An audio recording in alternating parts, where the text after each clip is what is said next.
Shalom Bapak Ibu Saudara-saudara yang terkasih dalam nama Tuhan Yesus Kristus. Kembali kami menyapa Anda. Kami dari GPDI Victory Metro Permata 1 dalam program kami yaitu Ngobrol Bareng Om Maruli, di mana seperti biasa saya sendiri Rio Sandi bersama gembala sidang kami, Gembala GPDI Victory Metro Permata 1, yaitu Bapak Pendeta Theophilus Maruli Tampu Bolon. Kebetulan juga ada jemaat, yaitu di sebelah kanan saya ada Pak Yopi, dan juga Pak Munte. Kami di sini akan ngobrol-ngobrol bersama tentang firman Tuhan pastinya. Walaupun kita bawa dengan cara yang lebih santai, tetapi tetap karena ini adalah firman Tuhan, tentu sebelum kita membicarakannya, sebelum kita mengobrolkannya, kita akan minta bimbingan Tuhan, yaitu tentunya nanti Bapak Gembala yang akan mendoakan sebelum kita mulai. Dan setelah Bapak Gembala mendoakan, akan ada renungan singkat dari Bapak Gembala tentang apa yang akan dibicarakan, apa yang akan kita obrolkan, sekaligus nanti Bapak Gembala yang akan menyampaikannya. Oke, mungkin silakan Bapak Gembala. Ya. Bisa dimulai ya. Oke, haleluya. Selamat Amin. bertemu kembali di sore hari ini bagi Bapak Ibu Saudara yang mengikuti acara kami, obrolan bersama yang bersifat rohani. Dan pada saat ini kita awali dengan satu doa. Bapa di surga, Bapa yang kami sembah dalam nama Tuhan Yesus Kristus. Kami sangat bersyukur Tuhan, sore ini kami boleh berkumpul kembali dengan satu obrolan rohani bersama-sama. Mari urapi kami, berikan roh hikmat, berikan kami pengahyuan, bahkan hikmat untuk kami memahami firman-Mu, untuk melakukannya. Roh Kudus bekerja di tengah-tengah kami. Terima kasih Tuhan Yesus, biarlah Engkau tuntun dari acara ini dari awal sampai selesai, sehingga setiap orang yang menyaksikan, bahkan pemirsa, baik juga siapapun yang menontonnya, Tuhan lawati, Tuhan jamah, boleh bertumbuh dalam kebenaran firman. Terima kasih, kami siap untuk menerima, bahkan sebentar menyampaikan satu perenungan. Di dalam nama Tuhan Yesus Kristus berdoa bersyukur, haleluya, amin. Amin. Ya. Terima kasih. Puji Tuhan, Bapak Ibu Saudara yang kasih dalam Tuhan, obrolan kita pada sore ini, yang obrolan yang bersifat rohani, kita ambil satu temanya, yaitu di dalam Roma pasal 1 ayat yang ke-17, ya.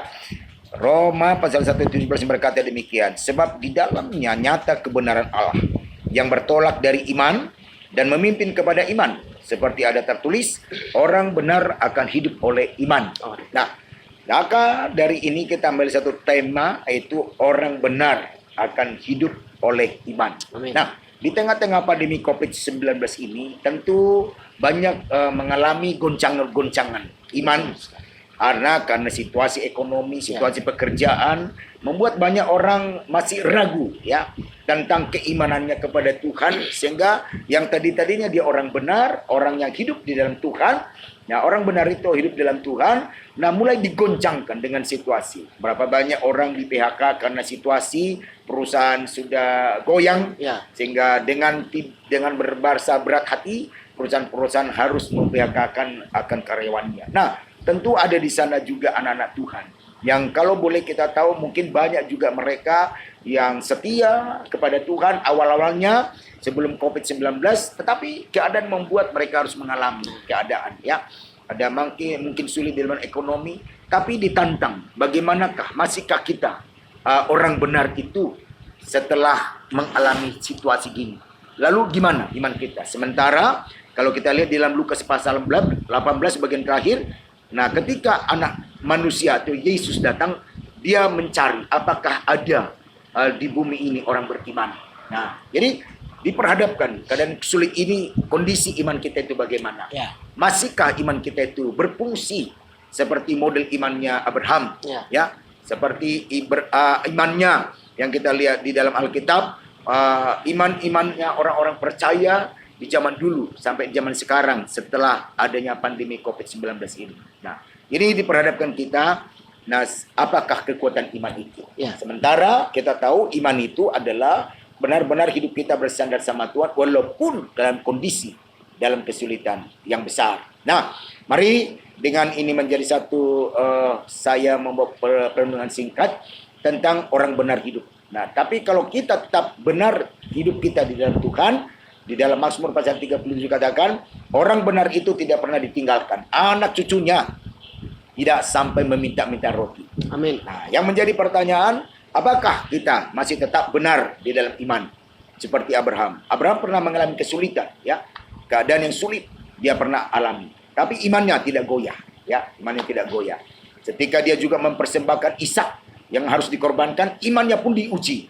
Nah, sekarang ini iman kita sedang diuji di tengah-tengah pandemi ini. Lewat ekonomi, lewat pekerjaan, ya. Nah, kalau mungkin sebelum pandemi mungkin masih lancar-lancar semua ya. Tapi setelah ada pandemi ini COVID-19, nah banyak orang. Nah, rata-rata tadinya mereka sungguh-sungguh pada Tuhan, tidak lagi bebas ya. Keadaan ekonomi. Nah, inilah menjadi satu gambaran di dalam obrolan kita pada sore ini. Nah, kira-kira sekian dulu mungkin satu penghantar pengantar Om. Pengantar untuk kita boleh membahas bagaimana sebenarnya orang benar itu hidupnya beriman kepada Tuhan. Jadi tentu beriman kepada Tuhan Yesus Kristus. Ya, oke, silakan. Ya. Terima kasih Om. Sudah kita sudah kita dengarkan tadi ya bagaimana sedikit pemaparan dari Bapak Gembala, dari Om Maruli tentang orang benar yang hidup dalam Tuhan Yesus. Ya.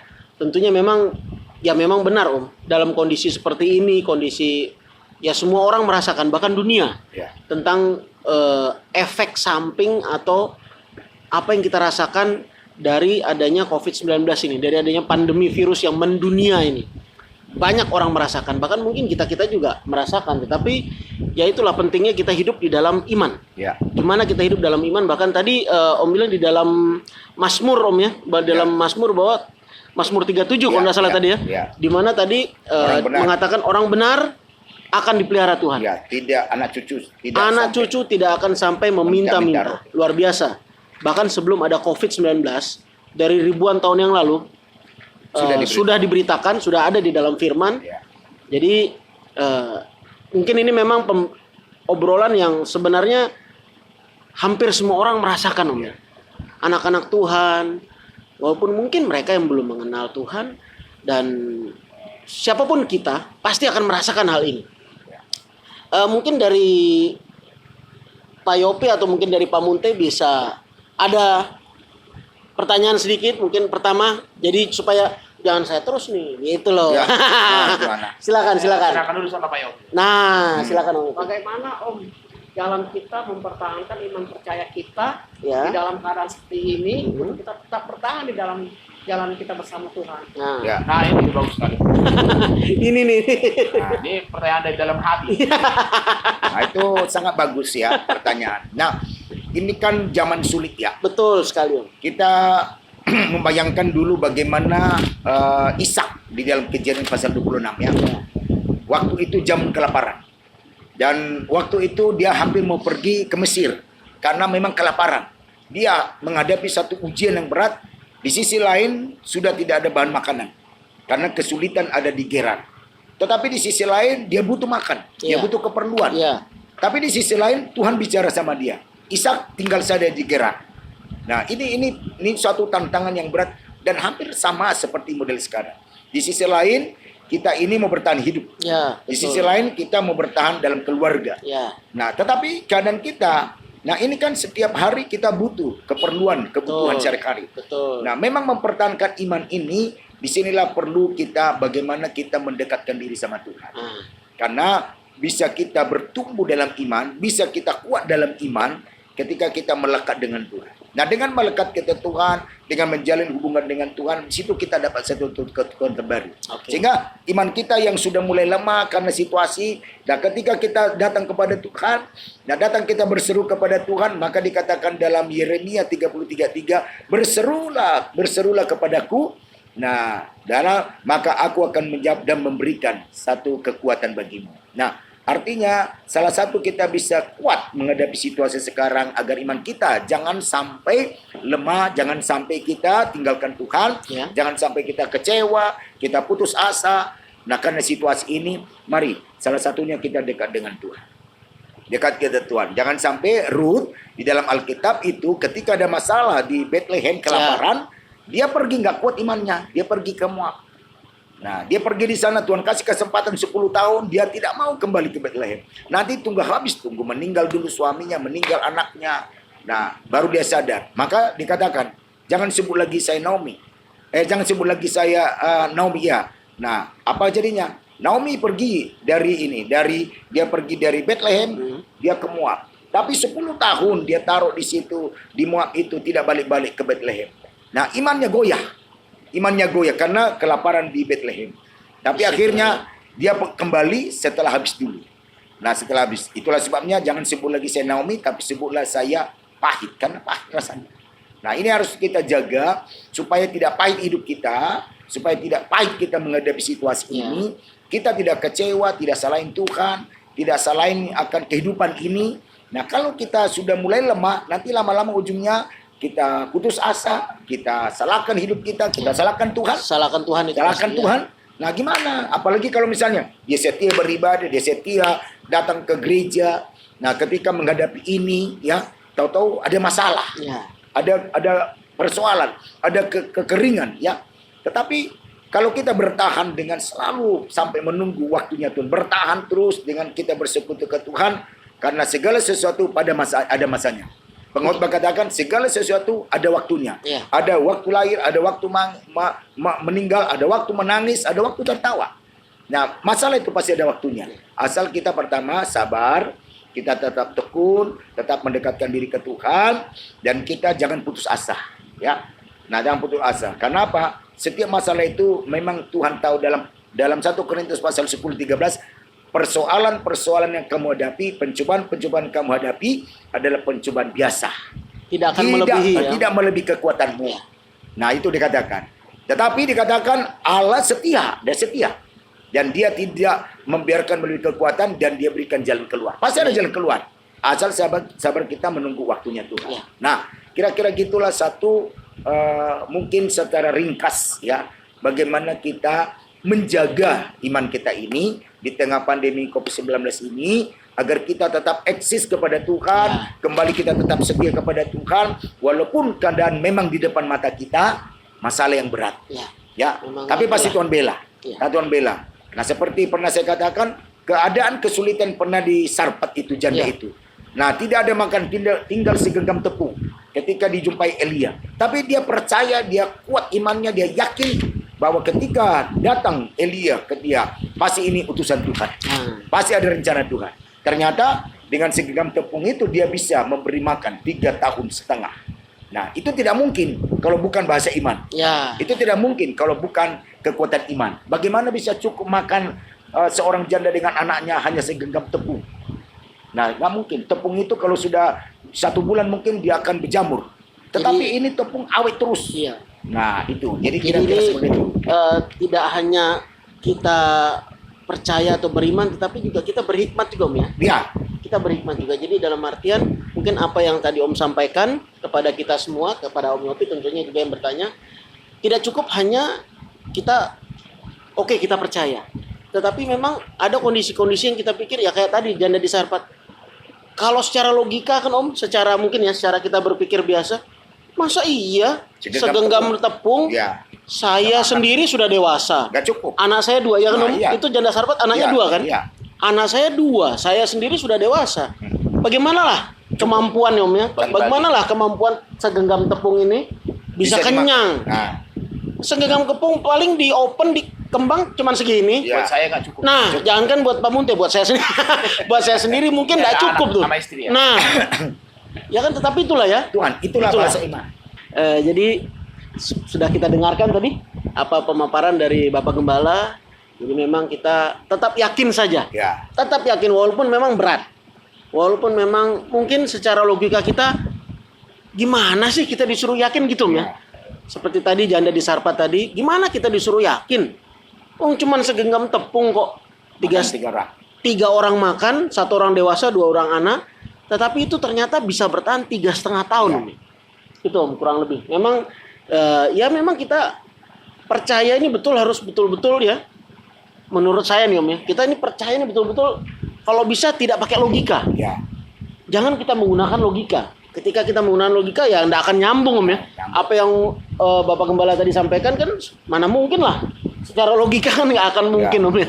Tetapi memang kita kadang-kala ya memang jangan terlalu mengandalkan logika. Ketika kita percaya sama Tuhan, ya percaya saja. Kalau orang Timur bilang tuh percaya saja, sudah, titik, tidak ada koma, tidak ada tanda tanya, percaya saja. Karena kata percaya itu kan kita ambil dari bahasa aslinya, ya. Jadi bahasa aslinya itu disebut pistewo. Jadi artinya bersandar sama Tuhan, bergantung sama Tuhan, dan penuh mempercayakan diri sepenuh hidup kita kepada Tuhan. Amin. Bagaimana kita mempercayakan diri suka duka, ada tidak ada, sepenuh kepada Tuhan, bahwa Tuhan sanggup memelihara kita. Walaupun kondisi yang begitu sulit. Karena secara Alkitab firman Tuhan, kalau di Wahyu katakan, kalau ada tertutup jalan di satu sisi, pasti Tuhan buka di sisi lain jalan. Itu konsepnya firman Allah.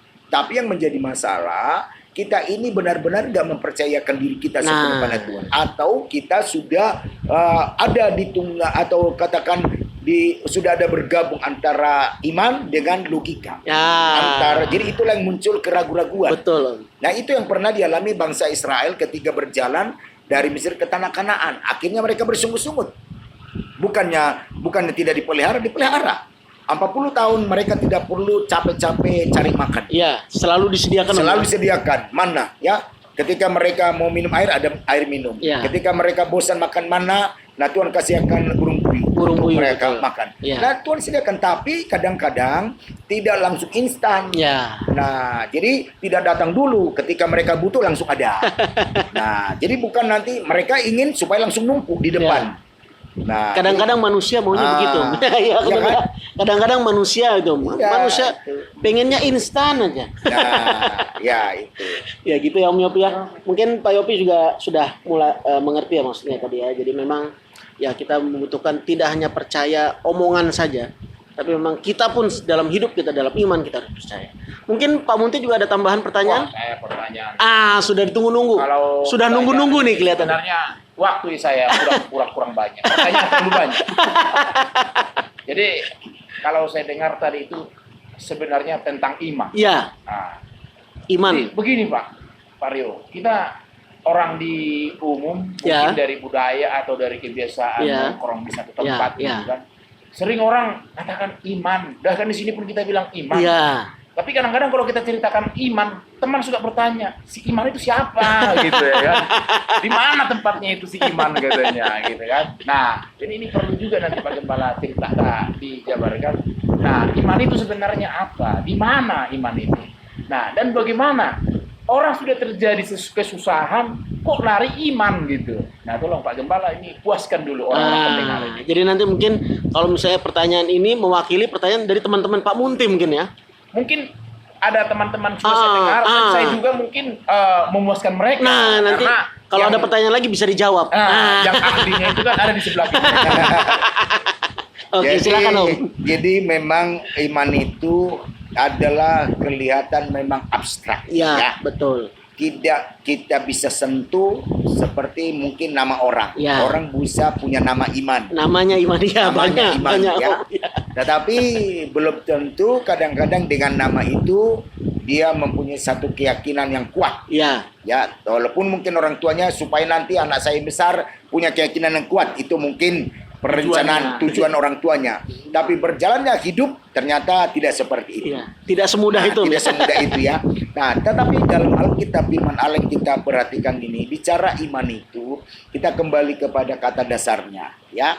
Jadi abstrak kelihatan, artinya mempercayakan sesuatu yang namanya itu kekuatan kuasa Tuhan, yang abstrak tetapi kita yakin bahwa itu satu kelak itu menjadi bagian kita dengan bersandar kepada Tuhan, dengan meyakinkan diri kita kepada Tuhan. Nah, artinya gini, di luar kekuatan kita manusia masih ada kekuatan Allah yang punya menciptakan langit dan bumi, yang sanggup untuk menelusuri, menjamah, melawati, memulihkan, bahkan mengubah situasi. Nah, mengubah situasi. Apa yang tidak bisa dibuat oleh Tuhan? Allah yang ciptakan langit dan bumi. Allah juga ciptakan kita manusia. Nah, kalau langit saja Tuhan bisa ciptakan, bumi diciptakan dengan satu kali berkata, berarti kan Allah kita ini Allah yang dahsyat, yang luar biasa. Nah, yang menjadi masalah dengan iman itu artinya sesuatu abstrak dari lubuk hati kita, menggantungkan hidup kita sepenuhnya kepada Tuhan. Bagaimana rasanya kita yang bergantung kepada seseorang, di mana seseorang itu yang dapat menghidupi kita. Ya, kita gantungkan harapan kita ke situ. Nah, kalau kita gantungkan harapan kita kepada manusia, suatu kali manusia itu bisa meninggal. Nah, hilang harapan kita. Tetapi yang kita gantungkan harapan kita ini adalah satu pribadi yang tidak mati, yang hidup kekal. Yaitu namanya Tuhan Yesus Kristus. Nah, dialah yang sanggup untuk menolong kita di tengah-tengah kesulitan. Nah, jadi Tapi Tuhan itu mau melihat sebagaimana kamu bisa menggantungkan hidupmu sepenuh kepada saya. Ya. Nah, sama dengan misalnya kalau kita ketemu orang yang lebih hebat dari kita, lalu kita bermitra dengan dia. Ya. Nah, karena kita punya sahabat ini jauh lebih hebat dari kita, dari fasilitas. Karena kita sahabatnya, ya pasti kita keciprat itu fasilitas yang ada pada dia. Kenapa? Karena kita sahabatnya. Nah, di dalam Yakobus katakan, karena imannya Abraham itu membawa kabar kebenaran, maka Tuhan buat dia menjadi sahabat Allah. Amin. Nah, bagaimana kita menjalin supaya kita bersahabat dengan Allah? Nah, kenapa? Berarti kita berkomunikasi dengan baik, kita menjaga hubungan erat dengan baik, maka disitulah kita melihat kekuatan kuasa Tuhan. Tetapi dari dirinya kita, bagaimana menjalin hubungan ini? Nah, kepada penguasa dunia ini, Yesus Kristus. Nah, jadi iman itu sebenarnya adalah kondisi abstrak, tetapi bisa kita ubah dari diri kita sendiri, ya, dari sendiri untuk kita bisa mendapatkan kekuatan mencapai sesuatu yang sesuai dengan firman Tuhan. Paling tidak kita bisa kuat, bisa tenang, ya, bisa yakin setiap apa yang kita boleh tahu di firman Tuhan. Nah, kalau saja kita yakin setiap perkataan Tuhan di sini, maka di dalam firman Allah tadi seperti katakan di Mazmur 37 itu dikatakan orang benar itu dahulu aku muda sekarang aku tua, kata Daud. Orang benar itu tidak pernah saya lihat anak cucunya meminta-minta roti. Nah, ya kan? Nah, itu bagaimana kita bisa mengaplikasikan dalam diri kita. Iya, orang benar. Berarti kita punya antusias, saya harus benar, harus hidup benar. Nah, orang benar itu bagaimana? Orang yang sungguh-sungguh datang ke Tuhan. Orang yang bergantung kepada Tuhan Yesus. Hidup dalam firman Tuhan. Nah, kira-kira itulah yang mungkin satu gambaran apakah dan bagaimanakah iman itu. Iman itu abstrak, yang di dalam batin kita itu ada sesuatu yang benar-benar hidup kita itu meyakinkan hidup kita ini walaupun sulit pasti dipelihara Tuhan. Asal kita percaya, nah masalahnya itu percaya bersandar, bergantung kepada Tuhan. Ya, begitu. Harapan, keyakinan dan kepercayaan. Ya, ada harapan kita. Artinya itu dari lubuk hati kita. Dari lubuk hati pribadi ya. Berarti iman itu ada di dalam hati kita ya. Dari lubuk hati kita, yang paling dalam. Meyakinkan diri lah ya, berharap kepada Maha Kuasa. Betul. Ya, Tuhan Yesus kita. Tidak usah nyari kemana-mana sih. Betul. Si iman itu ada di. Nggak usah nyari kemana-mana. Saya pertanyaan itu sering. Betul memang. Dia bilang si iman di mana dia gitu. Gitu, Pak. Nah, sekarang gini Om. Ini kan setelah kita ngobrol-ngobrol nih, saya menjadi ada satu pertanyaan lagi. Dalam artian begini Om. Katakanlah kita ini sudah beriman. Ya, tadi seperti Om Yopi bilang, gimana cara kita mempertahankannya? Kita sudah bertahan. Katakanlah pandemi ini, COVID ini mulai dari bulan Maret. Katakanlah gitu. Banyak sekali perusahaan yang akhirnya meliburkan karyawannya. Ataupun yang berusaha, ataupun yang berdagang, sementara tutup karena PSBB kan. Tutup akhirnya diliburkanlah karyawannya. Oh, tapi karena dia beriman. Ini katakanlah siapa si Allah katakanlah. Karena dia beriman, karena dia mempertahankan imannya, terus karena dia bilang, oh iman saya di sini kok, iman saya di Lubuk paling ada. Jadi dia tetap beriman, dia tetap memuji Tuhan, tekun memuji Tuhan. Pada saat-saat seperti ini dia tekun memuji Tuhan terus. Sampai akhirnya suatu saat, ya seperti contoh sekarang sudah mulai banyak toko-toko, perkantoran, sudah mulai banyak yang aktif kembali. Akhirnya suatu saat dia boleh dipanggil lagi. Si A ini, Pak, kantor sudah buka. Silakan datang lagi, besok sudah bisa beraktivitas lagi. Katakanlah gitu. Bergabung kembali. Katakanlah begitu. Luar biasa kan? Berarti dia merasa bahwa apa yang dia jalankan selama ini, dijawab Tuhan akhirnya. Secara manusia. Wah, dijawab Tuhan akhirnya nih. Akhirnya saya dipanggil lagi, kantor saya akhirnya buka lagi. Ternyata setelah dia dipanggil ke kantor, setelah dia datang, semua karyawan datang, direktur keluar. Langsung direktur adakan briefing begitu biasanya. Direktur ngomong di situ. Bapak Ibu, saudara-saudara, saya mau sampaikan bahwa perusahaan kita karena pandemi kemarin, karena sempat tutup kemarin berapa bulan, perusahaan kita bangkrut. Perusahaan kita tutup. Katakanlah ya. Perusahaan kita tutup, perusahaan kita bangkrut. Saya sudah tidak bisa membiayai atau menggaji kalian semua. hari ini adalah hari terakhir perusahaan kita berdiri. Jadi mulai besok perusahaan ini sudah tidak ada. Mohon maaf, saya akan bagikan apa hak-hak Anda, katakanlah. Hak Anda sebagai karyawan akan saya bagikan semampu keuangan perusahaan. Kan seperti disambar petir siang bolong. Ya, ya Pak ya. Dan tidak menutup kemungkinan Bapak Ibu Saudara-saudara juga mungkin, saya yakin mungkin tidak sedikit perusahaan yang seperti ini. Di tengah-tengah seperti ini kan bayangkan banyak sekali, bahkan banyak orang-orang kaya yang tiba-tiba nggak punya apa-apa, tiba-tiba harus jual semua, yang tiba-tiba nggak pernah jual mobil, beli mobil setiap bulan katakanlah, sekarang sibuk semua mobilnya dijualin karena akibat ini. Itu kan seperti ya Om ya, seperti kesambar petir di siang bolong. Nah ini jadi saya yakin ini apa ya, jadi kayak menggelitik buat saya untuk bertanya juga. Padahal kan kalau kita pikir nih, dia memuji terus, dia bertahan di tengah-tengah kesulitan, dia bertahan sampai akhirnya dia dihubungi lagi oleh kantornya. Ya Om ya, wah puji Tuhan, akhirnya kantor saya aktif lagi. Oh Tuhan mendengar doa saya, katakanlah begitu, karena dia berdoa terus kan. Ternyata dia datang cuman dikasih pengumuman bahwa kantornya tutup. Nah disitulah mungkin tidak menutup kemungkinan hal ini yang saya ceritakan ini mungkin terjadi bagi anak-anak Tuhan. Saya berdoa sih tidak Om ya, tapi dengan kondisi sekarang banyak perusahaan yang seperti itu. Saya baca di berita online betapa perusahaan-perusahaan besar tiba-tiba turun nyungsep istilahnya, tiba-tiba bangkrut, banyak sekali. Pedagang-pedagang besar tiba-tiba tutup, ya kan? Kira-kira Om, kira-kira kalau sampai hal ini terjadi, padahal dia sudah bertahan, dia sudah imani, dia sudah merasa hidupnya sebagai orang benar, yang di dalam iman sudah dilakukan semua. Tetapi jawabannya seperti itu. Kira-kira gimana Om? Untuk mempertahankan supaya iman dia ini tidak luntur. Jangan sampai, karena kan kejadian kayak begini bisa saja terjadi dan aduh saya kecewa banget ini. Yang tadinya dia berharap sudah mulai beraktivitas lagi, saya kecewa banget ini. Kenapa kok saya sudah beribadah, saya sudah tekun, tiba-tiba cuman buat pengumuman. Atau katakanlah yang punya toko, wah ini yang punya toko, bos ini gimana sih?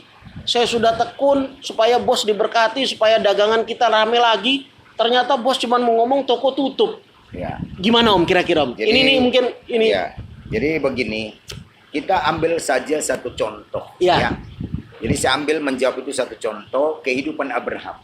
Bapak Abraham ya. Bapak Abraham. Oke. Bapak Abraham dipanggil oleh Tuhan pada kondisi waktu itu umur sekitar 70-75 tahun. Ya. Dia tinggalkan di zona yang nyaman, ya, di keluarga papanya Terah.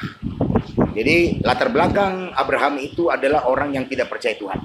Oh latar belakang latar itu belakang. Ya? Okay, Papanya itu kan artinya latar belakang adalah penyembah berhala. Okay. Lalu Tuhan panggil supaya ia menjadi orang percaya kepada Tuhan. Di usia yang sudah tidak muda lagi Om ya? Bukan tidak muda lagi. Ya, pada posisi itu dia keluar dari keluarga orang tuanya, papanya, dari kakak beradik, dia suruh harus pergi yang tidak tahu tujuan. Ya, lalu dia pergi membawa istri dan keponakannya, Lot. Ya, pergilah, berjalan itu bukan berjalan yang mudah. Zaman dulu belum ada pesawat, belum ada bis, jalan kaki. Nah, akhirnya dia berjalan sampai nanti kemana arah tujuan. Lalu Tuhan ngomong dalam Kejadian pasal 12, Abraham, nah, aku memanggilmu dan kemanapun engkau aku berikan keturunanmu seperti pasir di laut. Dan aku memberkati di mana engkau dan olehmu jadi bangsa banyak diberkati. Berjalan waktu, dia tidak dapat apa-apa. Berita Tuhan bahwa dia mau diberkati. Berita Tuhan bahwa dia akan diberikan anak. Nah begitu dia berumah tangga, 1 tahun, 2 tahun, 2, 3, 10 tahun, tidak ada anak. Tapi Tuhan ngomong bahwa aku akan memberikan anak. Tapi udah tunggu 10 tahun, 15 tahun. Sampai akhirnya umur 90 tahun. 90 tahun. Tuhan bicara lagi. Aku akan berikan. Nah sampai akhirnya, sampai Tuhan lewat malaikat datang ke kemahnya Abraham. Sampai Tuhan datangi lewat malaikat ke kemahnya dan ngomong sama, mana Abraham istrimu? Nah ketika datang malaikat, nah bayangin ini, malaikat datang lalu dijamu Abraham. Dipotong domba, dikasih makan, dijamu. Sangat terhormat. Dengan harapan ketika dia jamu nanti ini, malaikat ini, maka dia percaya ada sesuatu yang akan dia dapat. Tetapi ketika dijamu, lalu datang malaikat ini, Tuhan ngomong kepada, mana istrimu Abraham? Oh itu, panggil Sarah. Nah, ini, sini istriku Sarah, ada malaikat. Sarah, nah tahun depan kamu akan punya anak. Nah dia tertawa, ya nggak mungkin karena Tuhan sudah ngomong, bukan dokter. Tapi Tuhan juga sudah ngomong bahwa Sarah itu mandul, tidak akan bisa punya anak. Nah karena umurnya sudah tua, udah 90 tahun. Abraham udah 99 tahun. Nah pada mungkin kan. Nah pada masa itu dia tertawa. Ini ibarat sekarang katakan ini ngeledek, ini ngecek, ini mustahil. Mustahil ini udah muka keriput. Dan itu dia sudah divonis bahwa dia itu sudah mandul. Tetapi apa yang terjadi? Nah kita kalau gambarkan seperti sekarang terjadi, nah seperti tadi dia berharap supaya dia ditampung kerja, dan ternyata yang dia dapat itu bukan sebaliknya. Justru berita yang ini jangankan perusahaan manggil, ini Tuhan yang manggil. Tuhan yang manggil, aku berkatimu, aku berikan anak, aku berikan berkat. Tetapi dia jalan 1 tahun, 10 tahun, sampai itu nanti terjawab 25 tahun. 25 tahun.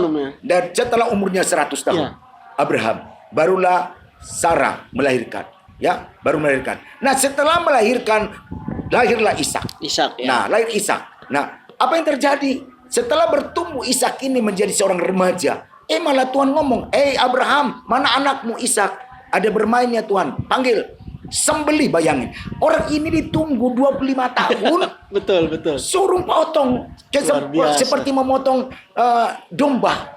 Nah, saya bacakan supaya lebih jelas. Apa dikatakan dalam Ibrani ya? Ibrani pasal yang ke-11 ayat 17. Karena iman, maka Abraham tak kalah dicobai mempersembahkan Ishak. Ia telah menerima janji itu, rela mempersembahkan anaknya yang tunggal, walaupun ini dengar baik-baik di sini, walaupun kepadanya telah dikatakan keturunan yang berasal dari Ishaklah yang akan disebut keturunanmu. Karena ia berpikir bahwa Allah akan berkuasa membangkitkan orang-orang sekalipun, ini bahasa iman, sekalipun dari antara orang mati, dan dari sana ia akan menerima kembali. Nah, apakah ini hanya satu ilusi? Enggak. Dia bawa ke Bukit Moria, dia lakukan. Ya begitu Tuhan katakan, bawa anakmu ke Bukit Moria, sembelih. Nah, ini kan biasa yang disembelih itu untuk korban adalah domba. Sekarang bukan domba diminta Tuhan, anakmu. Anak ini ditunggu 25 tahun. Anak satu-satunya, anak yang disayang masa tuanya. Tetapi sekarang Tuhan ngomong, sembelih. Dia bawa ke Bukit Moria. Sampai di Bukit Moria dia bawa mezbah seperti ini. Di atas mezbah ini taruh kayu, lalu ditidurkan di situ Ishak. Nah, sebelum dia tidurkan, dilihat dulu kiri kanan. 100 meter, 200 meter kiri kanan dilihat. Tidak ada domba. Tapi dia yakin, ini bahasa iman ya. Dia yakin pasti Tuhan sediakan. Nah, pasti Tuhan sediakan. Padahal dilihat nggak ada domba. Yakin itu. Itu saya bilang tadi. Bagaimana kita ketika di sini tertutup, ketika di sini kalaupun kita diberhentikan, kita harus yakin bahwa dari tempat lain pasti Tuhan buka. Amin. Nah, ini sama dengan Abraham. Ini yakin kalaupun Tuhan izinkan ini mau disembelih, tapi pasti Tuhan sediakan domba pengganti. Padahal secara kasat mata, mata nggak ada. Nah, nggak ada kan? Dilihat sebelum disembelih, dilihat dulu ada domba enggak. Dilihat ke kanan, dilihat ke depan, dilihat belakang. Nah, itu kan satu lapangan yang luas. Dilihat. Tetapi begitu dia taruh anaknya di atas mezbah, diambil pisau. Ini pisau bukan main-main. Pisau yang tajam. Begitu meninggal. Tapi begitu dia taruh pisau dekat lehernya Ishak, apa yang terjadi? Belum dia sembelih, baru mau letakkan, itu langsung ada suara dari langit. Dia kata, Abraham, aku udah tahu imanmu. Jangan apa-apakan anakmu. Tiba-tiba nggak jauh dari tempat itu, tiba-tiba ada tertambat domba di pohon. Tadinya sebelum ke situ sudah lihat, nggak ada. Inilah namanya yang tidak mungkin bisa mungkin. Tiada yang mustahil bagi Tuhan, kata Lukas. Nah, begitupun itu kata satu firman. Begitupun bagi saudara-saudara mungkin yang bekerja, yang hari ini mengharapkan untuk diterima, ternyata malah di PHK.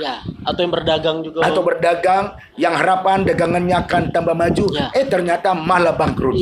Ya, tetapi harus meyakinkan kalau ini ditutup, maka pasti akan Tuhan buka di tempat yang lain. Amin. Nah, Ishak disembelih, dia yakin. Ini bahasa, makanya dikatakan Yakobus, karena imannya Abraham, maka Tuhan membuat Abraham itu sahabatnya Allah. Luar biasa. Karena Tuhan ganti. Dari mana bisa logika orang dia lihat kondisi itu tidak ada domba? tapi tiba-tiba tertambat domba di situ. Nggak ada orang, cuman ada di situ, cuman Abraham dan Ishak. Dilihat situ nggak ada. Nah, itulah bahasa iman. Bahasa iman itu abstrak, tapi yakinkan kita itu bisa nyata jadi konkret. Nah itu, jadi jangan dibalik, konkret jadi abstrak. Tapi abstrak yang tidak kelihatan. Karena dikatakan di dalam Ibrani pasal 11 itu ayat 1, saya bacakan di sini, Ibrani pasal 11 ayat 1, iman adalah dasar dari segala sesuatu yang kita harapkan dan bukti dari segala sesuatu yang tidak kita lihat. Itu iman. Jadi belum kita lihat. Apa yang kita dapat besok belum kita lihat. Betul. Apa yang kita akan terima bulan depan Agustus belum kita lihat. Tapi di dalam batin kita harus yakin. Itulah iman. Itulah iman. Yakin, percaya. Ya. Pada intinya kita harus menjaga iman kita, iman percaya kita. Kepada Tuhan pasti menolong kita. Ya, pasti Amin. menolong. Ya. Itu. Jadi itu sedang diuji kita di pandemi ini.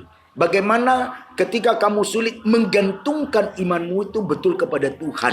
Walaupun di depan mata, secara kasat mata, kita ini lagi sulit. Lagi nggak ada uang. Lagi mau beli beras nggak ada. Iya, betul. Kita nggak tahu besok makan, hari ini makan, besok makan nggak. Tapi dalam perputaran 24 jam, kita akan melihat kuasa Tuhan itu. Bahwa Tuhan itu sanggup menolong. Kita nggak bisa tahu cara Tuhan itu menolong kita. Bisa Tuhan pakai orang lain. Bisa Tuhan, sedangkan Elia saja, ketika dia tidak punya makanan, herannya bisa burung gagak. Tahukah nggak saudara burung gagak? Burung gagak itu, kalau sudah di mulutnya, itu burung gagak. Kalau di mulutnya, tidak akan bisa dia kasih ke orang. Apalagi ke sama-sama burung. Tapi herannya burung gagak itu bisa membawa makan ke Elia. Aneh kan? Padahal itu binatang buas itu burung gagak itu. Tidak pernah kalau sudah di mulut, nah tidak mau lepas. Tapi burung gagak kata kitab, burung gagak aja pun bisa membawa makanan untuk Elia. Kenapa? Ada cara Tuhan menolong kita. Daru seperti tadi kalau perusahaan ditutup, ya Tuhan akan panggil kita di perusahaan lain. Amin. Kalau dagangan ditutup, nah Tuhan akan kasih hikmat kita. Dagang apa kita lagi? Mungkin kita dagang sudah nggak ada modal. Tuhan punya cara. Tuhan yang punya penting cara. kita percaya. Yang penting kita berusaha, beriman, dan juga kita beriman. Jangan kita juga tidak bertindak. Karena iman tanpa perbuatan, iman tanpa tindakan. Percaya, beriman, kosong. bertindak memang bertindak. ya. Misalnya tutup ini. Gimana ya, putar haluan. Kira-kira apa yang mau saya olah ya? Dengan modal sekian saya mau buat apa ya? Mungkin kecil-kecil dulu. Ya kan? Kecil-kecil. Dari kecil itu kita setia, taat, dan berharap sama Tuhan. Tuhan buat tambah. Iya. Tidak ada di dunia ini pengusaha atau orang bekerja tiba-tiba langsung jadi direktur. Iya. Tidak ada pengusaha tiba-tiba sudah punya 10 perusahaan. Iya. Kecuali warisan dari orang tua. Tapi orang merintis pasti dimulai. Kadang-kadang ada satu contoh pernah saya temukan itu bapak. Dia itu kalau tidak salah itu foto modern foto. Nah, itu dulu cuman foto-foto, tukang foto-foto dulu, zaman dulu tukang foto-foto. Nah, dia hanya sewa sedikit, tapi dia kembangkan, dia imani, dia lakukan. Nah, apa jadinya? Akhirnya jadi punya studio foto. Nah, akhirnya diciptakan itu Fuji Film. Nah, itu artinya dari kecil, tapi dia percaya, dia beriman dengan cara Tuhan. Nah, jadi hal-hal itulah yang boleh kita lihat sepertinya tertutup sini. Tapi Tuhan punya cara. Amin. Nah, kira-kira seperti itu. Bagaimana kita menghadapi yang tadinya kita harapkan di sini kita diterima untuk bekerja, malah dipecat. Tapi jangan kecewa gitu. Jangan kecewa. Kalau sini tutup harus punya pengharap. Sini tutup pasti Tuhan buka di tempat lain. Ya, kira-kira gitu. Yang bisa sampai. Saya ada sedikit kutip lagi. Nah, gimana? Masih ada waktunya ya? Masih. Lagi, ya.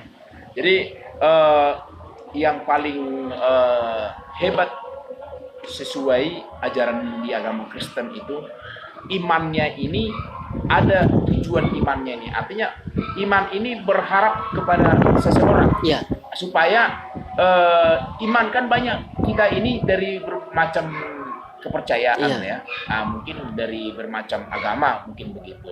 Nah, mungkin semua punya iman. Tapi yang sekarang kita perbincangkan ini, iman kita di sini sesuai dengan ajaran Injil firman Tuhan Yesus Kristus.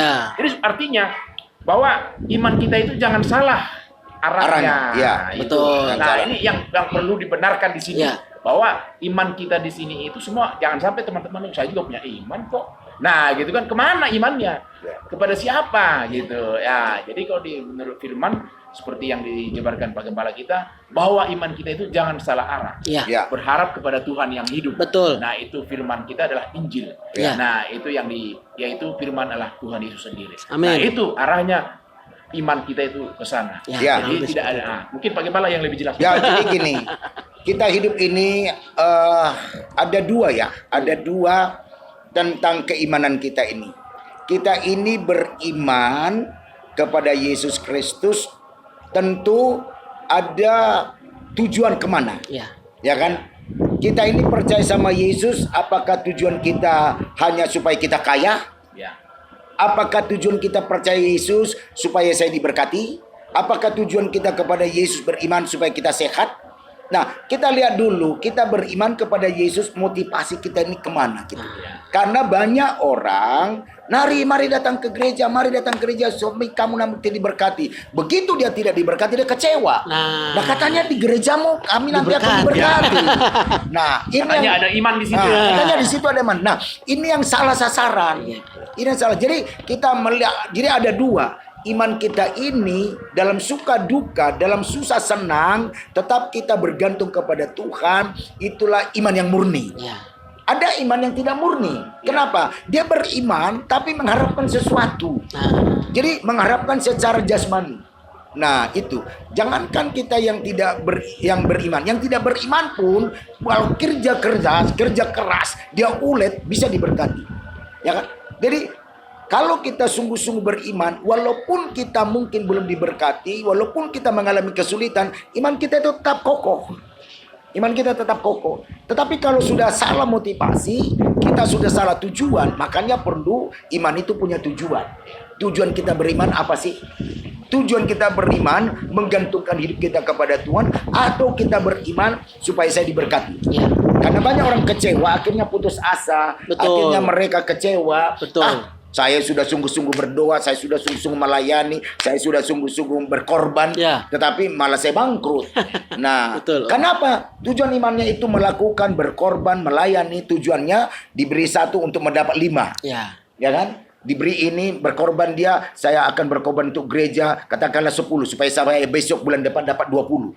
Nah, ini jadi judi kan? Jadi judi kan? Atau seperti kedukun. Saya pergi bawa sesajen ke dukun nanti supaya dukun kasih saya. Nah, ini jangan buat itu ke Yesus beriman dengan dukun.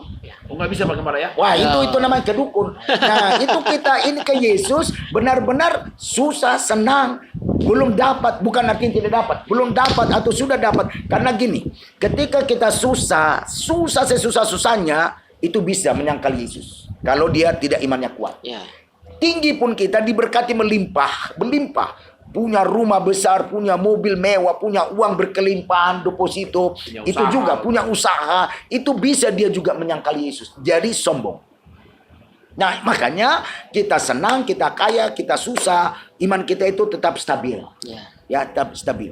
Kalaupun kita sampai tidak punya apa-apa, bagaimana supaya iman kita tetap tertuju pada Yesus? Kalaupun kita kaya dibuat Tuhan, punya uang banyak, punya mobil mewah, tetap iman kita biasa-biasa saja, rohani kita atau biasa-biasa saja kehidupan kita. Jadi tadinya waktu dia susah, langkahnya pelan-pelan. Setelah dia kaya, langkahnya sudah lihat ke atas, nggak lihat ke bawah lagi. Berubah imannya. Ya kan? Nah, jadi bagaimana meletakkan kondisi iman kita ini, waktu kita susah sama, waktu kita diangkat Tuhan pun sama. Tetap. Waktu kita susah tidak kecewa, tidak putus asa, tidak tinggalkan Tuhan. Waktu kita diangkat, diberkati Tuhan berlimpah-limpah, kita juga tidak melihat ke langit terus. Kita perlu melihat ke bawah. Artinya kita tidak menjadi orang yang congkak. Kita menjadi orang rendah hati. Jadi kapasitas kita itu sama. Mau naik mobil Ferrari, mau naik mobil Avanza 1292 sama. Nah, tetap di dalam mobil, ya kan?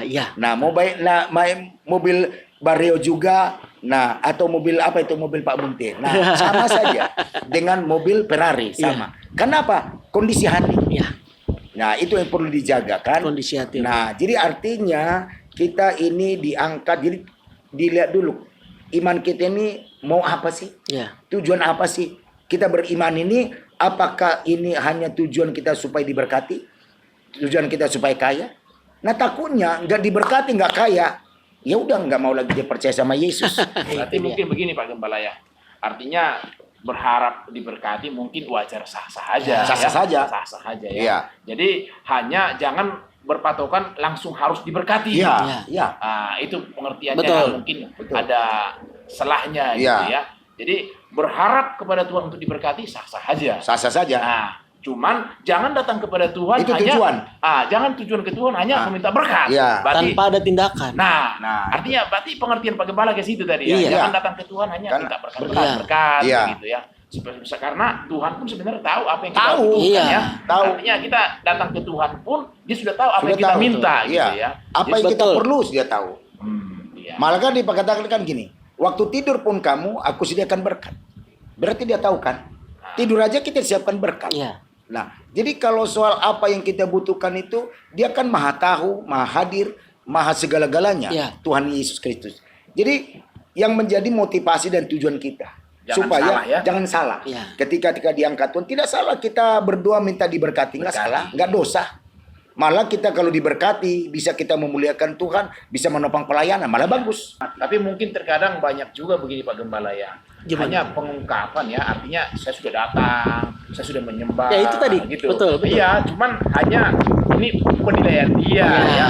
Tapi kalau mungkin kebenaran itu benar sesuai kata Tuhan atau kata firman, kemungkinan tidak akan sampai seperti itu. Iya. Karena fakta yang kita lihat di lingkungan kita, orang yang benar-benar tidak sampai benar banget pun menurut kita Tuhan pelihara ya. Iya. Masa dia bilang saya udah benar tapi nggak dipelihara Tuhan. Iya. Terlalu tidak masuk akal juga Memang, ya. memang. Cuman kan memang hal-hal seperti itu pasti terjadi, ya kan?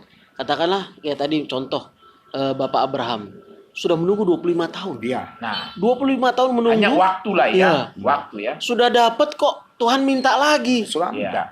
Ya kan? Iya. Logikanya kan enggak masuk kan? Ya, nggak masuk. Katakanlah tadi yang saya tanya tadi, sudah sembah Tuhan terus, Iya. ujung-ujungnya kok cuman dapat terima berita kalau Pemberhentian, perusahaan ya. tutup Nah. atau toko tutup, Ya. kan kayak enggak masuk akal. Ternyata kalau kita tetap percaya, Om ya. Betul. Kita tetap percaya dan tentunya ada tindakan ya. Kalau Iya. cuman percaya diam di tempat enggak mungkin. Bukan Iya. perkataan Iya. Pak, bilangnya bukan perkataan. Iya. Fakta ya, praktik Iya. yang perlu ya. Ya, jadi ketika kita tetap percaya, orang benar yang hidup akan iman kepada Tuhan Yesus Kristus, ketika kita tetap percaya, kita imani, Ya. dan kita ada tindakan, Dan ada sabar tindakan, ya, ya, sabar ya. sabar, tetap bersyukur. Kalaupun Tuhan izinkan ternyata kita mengalami hal-hal yang sulit, yang di luar kemampuan kita, memang itu yang diperlukan, yang namanya kita tetap Tekun. tekun, sabar. tekun, sabar, Ya. dan percayalah. Ya. Seberat apapun Tuhan pasti akan bukakan Sanggup pintu. buka jalan. Tidak ada yang mustahil dari Tuhan. bagi Tuhan Yesus Dan Kristus. juga tidak mustahil bagi orang percaya. Bagi orang percaya. Itu dimaksud. Selalu ada jalan. Om. Selalu ada jalan. Selalu ada jalan bagi orang percaya. Mungkin itu yang bisa kita bicarakan, Pak ya. Saya tambahkan dikit. Ya, Justru gimana? sebenarnya saya lihat Pak Rio pengalaman pribadi Ya. ya. Justru terjadi sesuatu itu seperti yang saya saksikan tadi. Di waktu terjadi sesuatu di situ kita baru ada kita rasakan pertolongan. Nah. Ya. Karena kalau tidak terjadi sesuatu, kita merasa tidak ada terjadi Betul. pertolongan gitu. Memang itu kadang-kadang Tuhan izinkan, Om, ya. Ya. Nah, Tuhan izinkan hal-hal seperti itu terjadi supaya Tuhan ini loh, saya mau kasih lihat ke kamu kekuasaan saya. Ketika Tuhan ya kan, seperti Bapak saksikan tadi, Ya. ketika Tuhan izinkan sudah kita dibawa, aduh sudah sebentar lagi nih, sudah mau kita katakanlah jurang ini sudah, aduh ini Tuhan, tiba-tiba pas mau jatuh Tuhan angkat, angkat. Disitulah baru sangat kelihatan sekali. Ya. luar biasa. Kira-kira itu Om Yopi ada? Sudah cukup? Oke. Oke, kurang lebih itu saudara-saudara yang dikasih dalam nama Tuhan Yesus Kristus, apa yang kita perbincangkan di sini yaitu orang benar akan hidup dalam imannya kepada Tuhan Yesus Kristus. Apapun yang terjadi, kita harus tetap percaya. Ya. Kita harus tetap percaya dan harus ada tindakan. Dan sabar menunggu ya. Sabar menunggu Masanya, tentunya. waktu Ya. Tuhan. Waktunya. Waktu Tuhan pasti yang terbaik. Ada lagunya Ya. itu. Waktu Tuhan. Waktu Tuhan terbaik. pasti yang terbaik. Percayalah. Ya. Jangan pernah ragukan itu. Mungkin itu yang bisa kita bicarakan, mungkin itu yang bisa kita obrolkan, Bapak Ibu Saudara-saudara yang dikasih dalam nama Tuhan Yesus Kristus. Ketika Anda semua sudah mendengarkan, ketika Anda merasa diberkati, maka boleh kami persilakan Anda untuk membagikan video-video kami ya, dari channel YouTube kami yaitu GPD Victory Metro Permata 1. Dan mohon kiranya ada masukan-masukan dari Bapak Ibu sekalian. Di kolom komentar Bapak Ibu sekalian bisa menulisnya di situ. Kami terima segala masukan. Silakan berikan kami masukan-masukan. Dan juga klik tombol like jika Anda menyukainya. Dan juga subscribe untuk saling mensupport kami semua. Kami percaya kita akan diberkati Tuhan. Amin. Itu yang bisa kami sampaikan Bapak Ibu sekalian. Dan sebelum ditutup tentunya akan ditutup oleh doa dengan Bapak Gembala kami. Silakan Om. Yuk kita berdoa. Bapak di surga, Bapak yang kami sembah dalam nama Tuhan Yesus, kami sudah ngobrol-ngobrol tentang kebenaran firman-Mu, tentang orang benar yang hidup dengan iman. Amin. Kami sudah mendapat beberapa contoh bahkan pengalaman hidup di zaman pandemi COVID-19 ini. Tentu tidak sedikit orang mengalami berbagai gejolak ekonomi, gejolak dalam keluarga. Tapi satu hal yang pasti kami tahu, ketika kami beriman, kami bergantungkan harap kepada Tuhan, maka segala sesuatu ada masanya. Amin. Ada jalan keluarnya, ada pertolongan. Walaupun kami mungkin di ujung daripada kesulitan itu sudah ada di puncaknya. Tapi kami percaya Tuhan Yesus tidak pernah kehabisan akal. Tuhan Yesus tidak pernah kehabisan cara untuk menolong kami. Karena segala sesuatu pasti ada waktunya. Amin. Karena kami percaya firman juga berkata, masalah-masalah atau pencobaan-pencobaan yang kami alami adalah pencobaan biasa. Tidak melebihi kekuatan kami. Allah setia, selalu ada memberikan jalan keluar. Karena itulah mari Engkau mampukan kami semua, bahkan juga akan setiap umat-umat-Mu yang menyaksikan akan acara ini. Kalau mereka yang mengalami masalah dalam pekerjaan karena situasi pandemi COVID-19, Tuhan tolong mereka buka jalan. Di satu sisi tertutup, Tuhan buka jalan di jalan yang lain. Amin. Supaya mereka yang belum dapat pekerjaan terbuka jalan, yang masalah ekonomi Tuhan buat, masalah keluarga Tuhan tolong semuanya. Sehingga mereka melihat kemuliaan Allah. Dan lengkon itu ajar bersyukur kami apapun yang kami hadapi. Karena di balik iman itu mampukan kami bersyukur menerima apa yang kami harus jalani. Terima kasih Tuhan. Biarlah acara ini dalam obrolan rohani ini bermanfaat bagi kami, bagi yang mendengar. Amin. Dan bagi banyak orang. Nama-Mu dipermuliakan. Amin. Banyak orang disegarkan, dikuatkan. Amin. Dengan acara ini. Sehingga Engkau Tuhan Yesus ditinggikan, dimuliakan. Semua yang terlibat dalam acara yang Tuhan memberkati. Baik kami, baik semua dalam multimedia semuanya. Kami pun yang ada. Bahkan semua yang menyaksikan sama-sama diberkati. Amin. Ini doa kami mengucap syukur. Kami tutup acara dengan iman, dengan limpahan ucapan syukur dalam nama Tuhan Yesus Kristus kami berdoa bersyukur. Haleluya. Amin. Amin. Baik, terima kasih Bapak Gembala. Amin. Saya Rio Sandi bersama Om Maruli dan ada juga Pak Yopi, Pak Munte. Sampai ketemu di episode selanjutnya. Tuhan Yesus memberkati. Haleluya. Haleluya. Amin. Amin.